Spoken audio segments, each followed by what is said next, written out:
السلام عليكم ورحمة الله وبركاته. ازيكم؟ عاملين ايه؟ اخباركم ايه؟ رب تكونوا بخير وبأحسن حال دايما. انا نورة حسن. لو بتشوفوني لأول مرة ما تنسوش بقى تشتركوا في القناة وتعملوا لايك للفيديو. لو الوصفة بتاعت النهاردة عجبتكم وتعملوا شير للفيديو علشان الكل يستفيد. معانا هنا كده صدرين من الفرخة، معانا نص فرخة كده صدور. وبدأت كده انا مقطعة الصدر على 3 قطع. هنعمل طبعا هنعمل كنتاكي. بصوا، انا عايزة اقول لكم ان انا عملت قبل ما اعمل الفيديو دوت، انا عملته 3 مرات ب3 وصفات وطرق مختلفة بتتبيلة مختلفة لحد ما وصلت للطعم الأصلي. أنا هقول الأصلي لأن هو فعلا فعلا أنا باكل كنتاكي، أنا باكل فراخ جايباها من بره، ما باكلش فراخ بيتي أبدا. بجد هي طعمها بالظبط بالظبط بنفس التتبيلة كده فراخ من بره. فلما بقى وصلت للتتبيلة المظبوطة قلت لازم بقى انزل لكم الفيديو علشان الكل يستفيد. فاتمنى بقى ان انتوا تتابعوا معايا الفيديو للاخر وتشوفوا الوصفه بالتفصيل انا عملتها ازاي علشان تطلع معاكم مظبوطه بنفس الطعم. وما تنسوش بقى لو وصلتوا معايا هنا للفيديو تحطوا اللايك الجميل وتتابعوا معايا بقيه الفيديو. اول حاجه هنا كده انا طبعا غسلت الفراخ زي ما انتوا شفتوا كده عشان طبعا تستوي معانا كويس جدا وكمان تشرب من التتبيله كويس جدا جدا. عصرت عليها كده نص ليمونه، نص ليمونه كبيره كده حلوه برضو علشان تخلي الفراخ تستوي معانا كويس جدا. وممكن تستبدلي الليمونه بمعلقتين خل كبار. حطيت بقى كده عليها نص معلقه من الكاري وربع معلقه فلفل اسود. وطبعا دوت الجزء دوت شويه دول من الفراخ، يعني انا هعملهم سبايسي، فهحط عليهم معلقه شطه صغيره ومعلقه من الثوم البودره.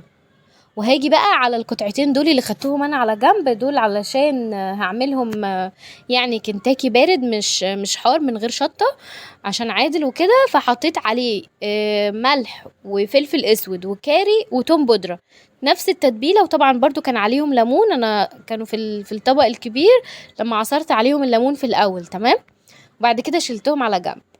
فدلوقتي بقى هنضيف كده ميه، دي كده كوبايه ميه. انا حطيت هنا كوبايه الا ربع من الميه والربع التاني حطيته على الفراخ، يعني هي الميه مش معيار محدد، هي بس يا دوبك احنا عايزين الميه تغطيها، فاهميني؟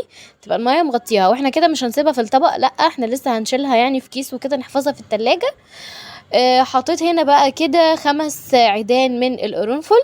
وهحط 2 بس برضو وحدتين كده من على الطبق التاني من غير بقى ما نكسره ولا حاجة. هنحطه كده صحيح زي ما هو، وهو هيديله برضو طعم كده خفيف ما يبقاش قوي، يعني هيديله طعم حلو. لو عايزة تحطي بابريكا حطي، بس انا ما حطيتش بابريكا، انا حطيت كاري. الكاري برضو بيدي لون الفراخ، بيدي الفراخ كده لون وفي نفس الوقت بيبهرها، بيبقى ليها طعم حلو قوي من الكاري. بس اشتري الكاري يعني من مكان كويس، اشتري الكاري حلو يبقى ليه طعم حلو ما يبقاش مر، عشان بيبقى فيه كاري كده ساعات انا بشتريه بيبقى طعمه ممرر، وفي كاري بيبقى حلو طعمه مملح كده حلو يعني تتبيلة حلوة، فاهمني؟ بس كده. فانا بقى شلت دلوقتي الفراخ اهو في الكيس زي ما شفتم. وده بقى مقصدي كده ان احنا بنطلع الهواء من الكيس وبنقفل عليها كده كويس جدا، فالمية بتبقى مغطياها زي ما انتوا شايفين كده في الكيس. شايفين الفراخ متغطية بالمية خالص في الكيس. هنسيبها بقى كده يوم كامل. تمام، سبتها يوم كامل. وهنا كده بعد ما كان عدى عليها اليوم بقى جبت كده الطبق من التلاجة، كنت حطاه في التلاجة وبدأت كده ان انا افضيه بقى في الطبق. انا عايزه اقول لكم كمان ان التوم البودر اللي انا مستخدماه دوت ده اللي انا عملته معاكم على القناه من القشر بتاع التوم، القشر الطري اللي بيبقى على التوم دوت. واحنا بنفرم التوم يعني بيبقى فيه كده طبقات من التوم بنشيلها وبنحمصه في الفرن. عايزه اقول لكم ان هو بيبقى طعمه حلو جدا وطعمه وريحته بتبقى قويه، فبرضه مدي الفراخ طعم ونكهه حلوه جدا جدا. هنا بقى كده انا جبت كوبايتين من الدقيق، ده الكفر اللي احنا هنعمله على الفراخ، كوبايتين من الدقيق وعليهم معلقتين كبار من الفيجيتار الحار. تمام، هو برضو فيجيتار حار بس مش هيبقى حراق قوي، يعني انا عملت بيه برضو البانيه بتاع عادل، بس الكفر ما كانش حراق طبعا لان معلقتين وسط كوبايتين دقيق مش حاجه برضو، يعني فاهمني؟ بس بايه مديها نكهه كده حلوه. وهنحط عليهم برضو شويه ملح، يعني كوبايتين دقيق ومعلقتين كبار من الفيجيتار الحار او فيجيتار بارد زي ما تحبي، وعليهم حوالي ربع معلقه ملح او نص معلقه ملح، مش كتير يعني. تمام. وبدات بقى كده جبت جنبي برضو طبق ميه وحطيت فيه تلج، وبدات ان انا اغطي الفراخ بالدقيق، وبعد كده احطها غطسها كده في الميه الساقعه، ورجعت حطيت لها تاني، عملت لها كفر تاني من بره بالدقيق. وطبعا هنا زيت بقى كده، كنت حاطه نص ازازه زيت، وزيت التموين يا جماعه عادي، يعني استخدموا زيت التموين لو عندكم عادي، مش هيقول لا. هي وصفة بقى موفرة، فلازم نستخدم فيها كل حاجة موفرة في البيت عندنا. استخدمت هنا برضو حلة كده صغيرة عندي، او كسرونة كده صغيرة عندك، ما تبقاش كبيرة قوي، وسط كده يعني، بحيث ان هي ما تاخدش معاكي زيت كتير، تحس ان انت استخدمتي واستهلكتي زيت كتير فيها. فانا حطيت في اللي انتوا شايفينها على النار ديت الطاسه، حطيت فيها نص ازازه زيت، وطبعا الزيت كان سخن جدا، فنزلت بقى بقطعتين الفراخ البارد الاول، قلت اعملهم هما الاول، وبعد كده يعني انا عملت قطعتين بصراحه، انا عملت اتنين، هي دوبك كانت بتاخد اتنين بس. واحسن حاجه كمان ان انت ما تعمليش في حاجه كبيره وتحطي فيها فراخ كتير، علشان هتيجي تحطي فراخ كتير هتلاقي درجه الحراره بتاعه الزيت قلت معاكي، فالفراخ هتعجن منك، فاهماني؟ هتبقى درجه الحراره الزيت قليله، وعلى الخمس قطع اللي انت حطاهم او الست قطع اللي انت حطيتيهم مع بعض مره واحده، والفراخ مش هتلحق ان هي تاخد صدمه وتمسك الكفر بتاعها، هيمسك من بره على طول، وبالعكس هيطرى معاكي وهتشرب زيت منك. فانت حطي كده يعني قطعتين او 3 بالكتير لو انت مستخدمه حاجه اكبر من الحله اللي انا مستخدماها دي، تمام، علشان الزيت يبقى سخن معاكي.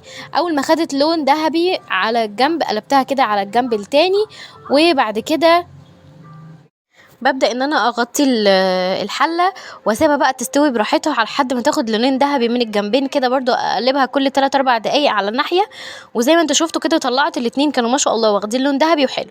وبدأت هنا كده اعمل الجزء اللي هو فيه الجناح بالدبوسة ده، عملته اهو قدامكم زي ما انتوا شفتوا. انا بحاول ان انا اقول لكم كل حاجه، بس طبعا انتوا شايفين اللي بيحصل قدامكم ايه، يعني حرفيا يعني اهو. انا دلوقتي حطيت الجزئين التانيين على اللي هو بالحار، حطيته في الزيت اهو، وسايبه معليه النار عليه كده عشان ياخد صدمه الاول وياخد لون ذهبي من ناحيتين، وبعد كده نبدا نوطي عليه النار حاجه بسيطه قوي، يعني انا النار عاليه وطيتها حاجه بسيطه جدا، ما تبقاش واطيه خالص منك عشان ما يشربش زيت، فلا وطيه حاجه بسيطه وسيبيها. لو خدت لون من الناحيتين هدي النار شويه وغطي بقى الطاسه بتاعتك علشان تكتميها كده بالبخار بتاعها، الفراخ تستوي معاكي كويس من جوه. زي ما انتوا شفتوا انا عملت الفراخ كلها بنفس الطريقه، بحطها الاول في الدقيق، وبعد كده بنزلها في الميه في الميه الساقعه بالتلج، وبرجع احطها في الدقيق تاني، وبس كده شكرا. بنفضها من الدقيق كويس جدا واروح حطها بقى في الزيت زي ما انتوا شايفين هنا كده بقى. بصوا ما شاء الله اللون الذهبي اللي هي خدته من الناحيتين دول، بس قلت اسيبها بقى دقيقتين تاني على الناحيه التانية دي، ورحت مطلعاهم على طول. طالما انت مغطيه على الفراخ بتاعتك بالغطا كده هتستوي معاكي كويس جدا، بس ما تغطيش قبل ما تاخد لون ذهبي من الناحيتين، تمام. سيبيها كده مكشوفه الاول والنار عاليه لحد ما تاخد لون ذهبي معاكي من الناحيتين، وبعد كده هدي النار شويه وغطي عليها، وقلبي بقى فيها كده كل دقيقتين 3. شايفين بقى شكلهم تحفه تحفه تحفه، والطعم والله يا جماعه نفس الطعم من بره، والله نفس الطعم من بره بالظبط. اتمنى ان انتوا تجربوها، لان انا فعلا انا مبهوره من النتيجه اللي انا وصلت لها بجد حرفيا. عملت بقى هنا كده جنبيها رز، وعملت توميه بطاطس المسلوقه، وعملت كاتشب، وعملت سلطه. زي ما انتوا شايفين الاكل تحفه وشكله جميل جدا، ويعني هتفرحي ولادك باقل التكلفه، وانت كمان هتتبسطي يا ستي. اي نعم انت وقفتي في المطبخ وكل حاجه، بس تحسي ان انت عملتي انجاز كده في حياتك، فاهماني؟ بصي بقى هنا كده كنت عايزه اوريكم الفراخ بصراحه مستويه جدا جدا لحد العضمايه، بجد مستويه، بس هي بصوا كانت سخنه جدا جدا، وكنت عايزه اوريكم بس مش قادره ان انا اقطع الفراخ من السخونيه بتاعتها والله.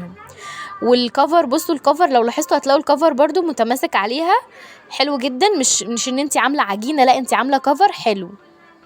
وبس كده الفيديو بتاعنا خلص. ولو وصلتي معايا بقى لحد هنا ما تنسيش تعملي لايك وشير وسبسكرايب للقناه لو اول مره بتشوفيني، وتعملي شير للفيديو عشان غيرك يستفيد، ومش عايزه حد بقى يسرق مني الوصفه، لان التوابل دي يا جماعه اختراعي. بحبكم جدا، سلام.